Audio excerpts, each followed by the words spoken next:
करता हूँ कि आप फल बेचते थे, आपके उसने हराया था। मैं धनगढ़ का बेटा हूँ, भेड़ बकरी चराने वाला, मैं उसको हराऊंगा उसके बेटे को। और बाकी सारे आपको पता ही है कि मैं मलबा रेल में 5 साल काम किया था और मैं 5 साल डटा रहा। कहीं जितने बार कैंडिडेट मलबा रेल में लड़े थे 5-5 साल में बदली हो गए थे, लेकिन मैं मलबा रेल में काम किया, 5 साल जनता के बीच में रहा और जनता की हर सुख दुख में खड़ा रहा। तो पार्टी ने मुझे उसका फल कुलाबा के कैंडिडेट के रूप में बनाया है। लेकिन मैं एक बार फिर वापस बोलता हूं कि जैसे मैं रवि भाई ने बताया था कि हमारे टिकट मांगने वाले 10 से 11 लोग थे और शिवसेना से भी थे, राजकुमार बापना जी भी थे, पावले साहब भी थे, सनाब साहब भी थे, हमारे जीनत बहन रवि यादव जी, गरज साहब और ये सब कैंडिडेट थे, आदित्य साहब भी थे, तो पूर्ण भाई भी थे। लेकिन क्या होता है कि पार्टी एक मांगने वाले 10-12 लोग होते थे, टिकट एक को मिलती है।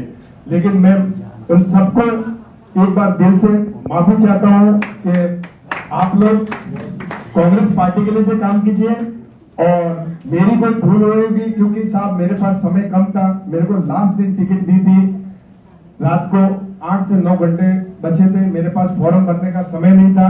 मैं न कोई नेता लोग को बुला पाया था और न कोई मानकास आघाड़ी के नेताओं को भी फोन कर पाया था, तो और न कोई जो कैंडिडेट लड़े थे उनको भी नहीं बुला पाया था। इसलिए मैं हाथ जोड़कर पहले तो सबसे क्षमा चाहता हूं, आप मुझे क्षमा करना क्योंकि मेरे पास टाइम नहीं था।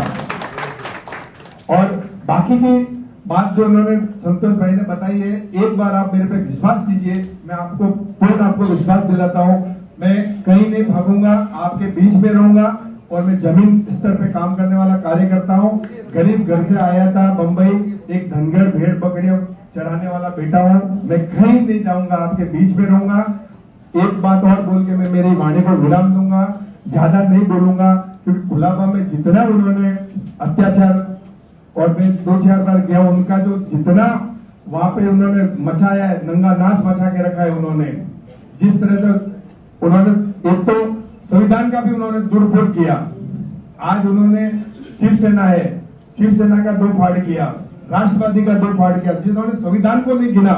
तो मैं यही आपसे निवेदन करता हूं कि मैं तो मेरी स्टेयरिंग आप लोग के हाथ में है।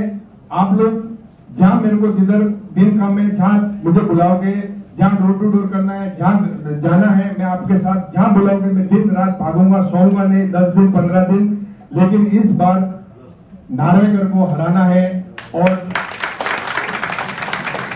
मां विकास आघाड़ी की सरकार बनानी है और फिर से वर्षा बंगला अपने को हासिल करना है।